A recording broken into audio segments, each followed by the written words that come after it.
My name is Taylor and I'll be your tour guide for the day. Today we're going to Madagascar, Africa.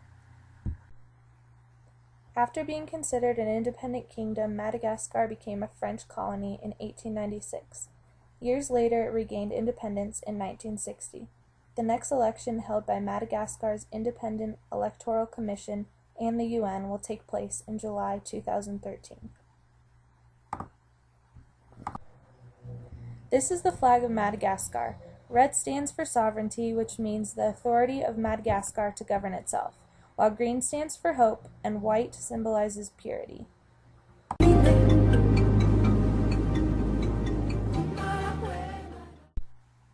Madagascar consists of a tropical climate along the coast, temperate inland, and arid in the south.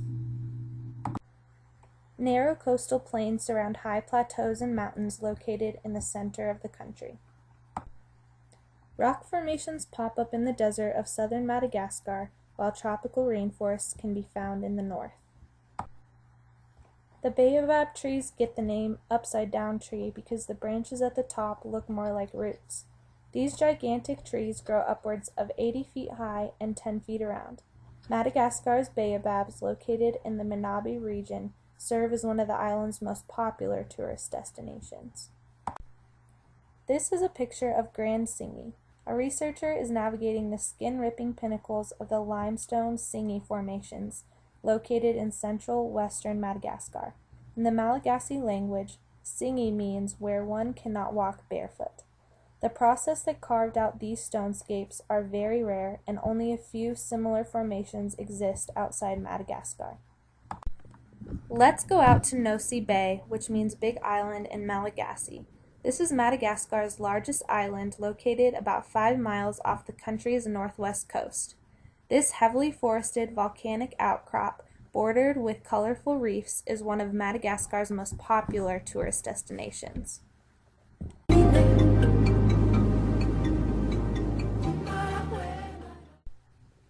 90% of the plants and animals found on the island of Madagascar evolved there and nowhere else. All of the country's 70-plus species of lemurs, including this sifaka, are considered endangered.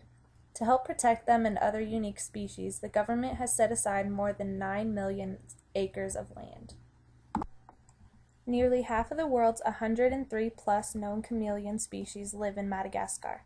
These unique reptiles help scientists study the following adaptations: their pincer-shaped feet and autonomously movable eyes, and extremely long tongues that can be more than twice the length of their bodies.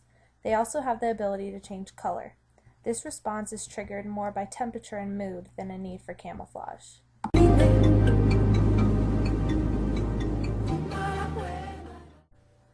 The nationality of the people living here is Malagasy. The people here speak French and Malagasy, which are the official languages of the region, and some English. The people here love music, just like anywhere else, but their music is very distinct to their culture. Most contemporary and traditional Malagasy music has dance rhythms with influences from Indonesia and Kenya. These rhythms are accompanied by the flute, whistle, and valiha. Many of the people living in Madagascar suffer from HIV/AIDS. There were 24,000 reported cases in 2009. Compared to the rest of the world, Madagascar is ranked 73rd in HIV/AIDS cases. The degree of risk of contracting a major infectious disease in this country is very high. Many feared food and airborne diseases consist of diarrhea, hepatitis A, and typhoid fever. Some other issues that the people of Madagascar face are environmental problems. There is a high rate of soil erosion that results from deforestation and overgrazing. Another environmental issue is desertification. Much of the surface water is being contaminated with raw sewage and other organic wastes. Lastly, several endangered species are unique to this island. Thank you for joining me on my trip to Madagascar. I hope you enjoyed your visit.